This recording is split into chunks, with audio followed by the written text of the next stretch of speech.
Spiritual world में एक बार फिर आप सभी लोगों का हार्दिक स्वागत है।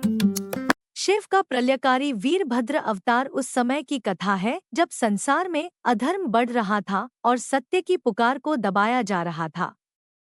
राजा दक्ष, जो यज्ञों के आयोजन के लिए प्रसिद्ध थे, अपनी अहंकार में इतने मग्न हो गए कि उन्होंने भगवान शिव का अपमान किया।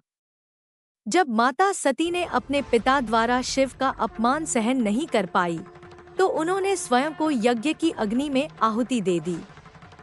इस अपमान और वियोग से व्यथित होकर भगवान शिव ने प्रलयकारी वीरभद्र का अवतार लिया। वीरभद्र भगवान शिव के रौद्र रूप का प्रतीक है।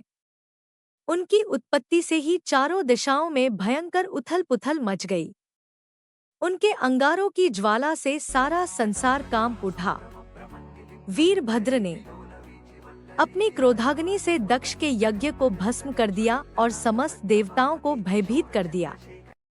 उन्होंने दक्ष के अहंकार को चूर-चूर करते हुए यज्ञ मंडप को विध्वंस कर दिया। वीरभद्र ने दक्ष का मस्तक काटकर उसे यज्ञ की वेदी पर फेंक दिया, जिससे समस्त ब्रह्मांड में हाहाकार मच गया।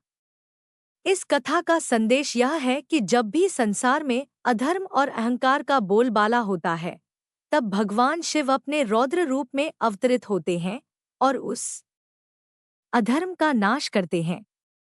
वीरभद्र का अवतार इस बात का प्रतीक है कि सत्य और धर्म की शक्ति के आगे कोई भी शक्ति टिक नहीं सकती। हमारे जीवन में भी कई बार ऐसी परिस्थितियां आती हैं जब हमें अधर्म और अन्याय के खिलाफ खड़ा होना पड़ता है। उस समय हमें वीरभद्र की तरह अडिग और साहसी होना चाहिए और सत्य के मार्ग पर चलते हुए हर चुनौती का सामना करना चाहिए। वीरभद्र का यह अवतार हमें यह सिखाता है कि सत्य और धर्म की रक्षा के लिए किसी भी हद तक जाना आवश्यक हो सकता है। इसलिए जब भी जीवन में संघर्ष और चुनौतियां आएं, हमें वीरभद्र की तरह धैर्य और साहस के साथ उनका सामना करना चाहिए। भगवान शिव के इस प्रलयकारी रूप की भक्ति करते हुए हमें यह संकल्प लेना चाहिए कि हम हमेशा सत्य और धर्म के मार्ग पर चलेंगे, चाहे कोई भी परिस्थिति क्यों न हो।